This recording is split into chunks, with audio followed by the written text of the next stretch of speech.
Karena untuk melindungi lokal produk tadi. Kita kan tidak ada lokal produk kita. Dilindungi. Tidak ada ya? Nggak ada pelindungan jelas. Pada gula impor. Pada beras tadi, impor semua. Itu. Jadi memang ada masalah kita. Dan masalah kebijakan pemerintah yang tidak terlalu pro pada proteksi lokal produk begitu. Lokal produk ya. Nah, artinya tidak perlu kita harus banyak-banyak mengimpor produk keluar ya, Prof ya. Kalau memang ingin mentumbuhkan ekonomi kerakyatan kita ya. Dalam bahasa manajemen disebut ada dua kan, senolatria, xenophobia. Xenolatria artinya pokoknya apa asing aja bagus. Nasihat IMF juga yang tidak bagus jadi bagus. Pokoknya yang dari luar aja yang bagus. Itu namanya xenolatria. Nah, yang xenolatria ini saya kira sindrom pada sementara pengambil kebijakan di Indonesia. Sedangkan lawannya itu xenophobia, yang asing aja yang jelek, asing aja jelek. Tapi kita jangan begitu. Kita tentu ada unsur xenolatrianya, tetapi juga ada unsur xenophobianya. Tapi mana yang menguntungkan masyarakat setempat. Seperti kalau impor beras kan cilaka. Bagaimana? Siapa yang mau tanam padi lagi kalau impor? Siapa yang mau tanam kedelai misalnya kalau semua impor ya. Nah, tadi kan koperasi harus ditumbuhkan dari bawah ya. Betul. Dari akar rumput ya. Betul. Nah, artinya kan tidak perlu ada intervensi lebih jauh. Lalu bagaimana memprotek pertumbuhan dari bawah ini supaya betul-betul mereka bisa menjadi koperasi besar atau menjadi sistemnya koperasi itu bagus. Nah, ini bagaimana bisa berkembang kalau tidak diprotek? Jadi pemerintah itu hanya memfasilitasi dan misalnya peraturan pajak. Kan di negara, semua negara yang punya koperasi, kalau anggotanya bertransaksi dengan koperasinya, ada hitungan keringanan pajak di situ. Dan ini belum diterapkan secara bagus di Indonesia.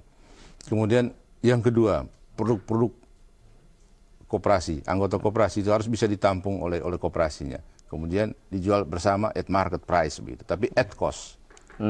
Ini kan harus difasilitasi gitu. Kemudian yang ketiga yang saya lihat adalah itu kerjasama. Kalau di Jepang misalnya jadi maju sekali koperasinya, itu memang bank sentralnya langsung bekerjasama dengan koperasi-koperasi. Sehingga dia bisa memberikan fasilitas kredit murah langsung kepada koperasi. Tapi di Indonesia kan tidak. Kredit murah ini oleh Bank Indonesia dikasih kepada BUMN, bank BUMN, kasih kepada bank swasta, nanti koperasi baru ambil dari bank BUMN ini, baru ambil dari bank koperasi. Jadi udah panjang begitu. Udah panjang. Profesor kan sebagai rektor juga ya, Universitas Trisakti. Nah, sekarang apa yang sudah pernah disumbangkan atau diberikan oleh universitas ini terhadap pertumbuhan koperasi kita nih?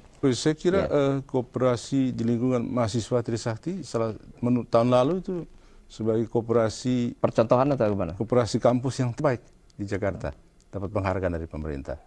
Artinya kita bagaimana bentuk pembinaannya? Pembinaannya mereka bagaimana sistemnya, strukturnya bisa mereka menghimpun anggotanya, kemudian juga mereka mempunyai outlet untuk bisnis di kampus. Kemudian mereka difasilitasi untuk pelatihan, juga untuk studi banding dan sebagainya. Dan sekarang pelan-pelan itu.